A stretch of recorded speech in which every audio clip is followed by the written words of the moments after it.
ഇന്നേ വൈകിട്ട് ജോലി കഴിഞ്ഞ് ഒരു 10 മിനിറ്റ് നേരത്തെ ഞാൻ ഇറങ്ങിയത്. വന്ന് ഒരുങ്ങി റെഡിമണിയായി ഒരു സ്ഥലം വരെ പോവാണ്.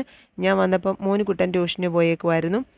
6 മണിയൊക്കെ കഴിഞ്ഞപ്പോഴത്തേക്ക് ട്യൂഷൻ കഴിഞ്ഞ് വന്ന് കുളിച്ച് സിമ്പിളനായി ഒരുങ്ങിക്കൊണ്ടിരിക്കുകയാണ്.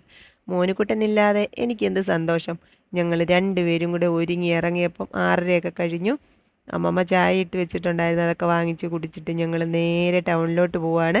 അതിസുന്ദരമായ ഈ പള്ളിയിലോട്ടാണ് നമ്മൾ വന്നത്. ഇതറിയാത്ത പത്തനംതിട്ടക്കാരൊന്നും കാണത്തില്ല. ആ പള്ളിയുടെ ഓഡിറ്റോറിയത്തിൽ ഒരു കല്യാണ ഫംഗ്ഷൻ നമ്മളെ ക്ഷണിച്ചിട്ടുണ്ട്. കല്യാണം 3 മണിക്കായിരുന്നു.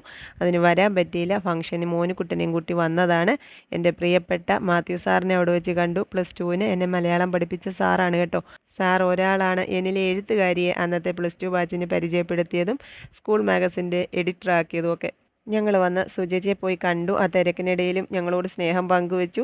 സുചേച്ചിയുടെ മോൻ്റെ കല്യാണമാണ്. അജോയും ജോസ്നയും, അതാണ് നവദമ്പതികളുടെ പേര്. ഈശ്വരാനുഗ്രഹം എന്നും ഉണ്ടാവട്ടെ. അപ്പോൾ ചേച്ചിയെ കണ്ട് സംസാരിച്ചിട്ട് ഞങ്ങൾ ഫുഡ് കഴിക്കാൻ പോയി.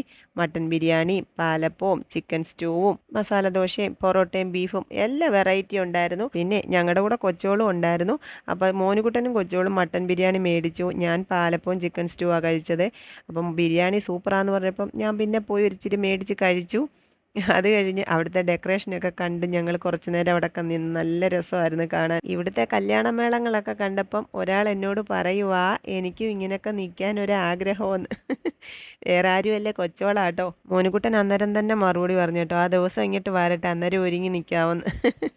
എന്നെ സംബന്ധിച്ച് ഈ കടന്നു പോകുന്ന ദിവസങ്ങളൊക്കെ തകർന്ന് തരിപ്പണമായി തേഞ്ഞൊട്ടി പോകുന്ന ദിവസങ്ങളാണ്.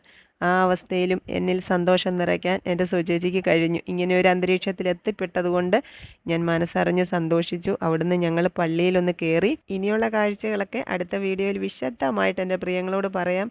അത്രയേറെ ആനന്ദം നിറച്ച കാഴ്ചകളാണ് അവിടെ ഞങ്ങളെ കാത്തിരുന്നത്.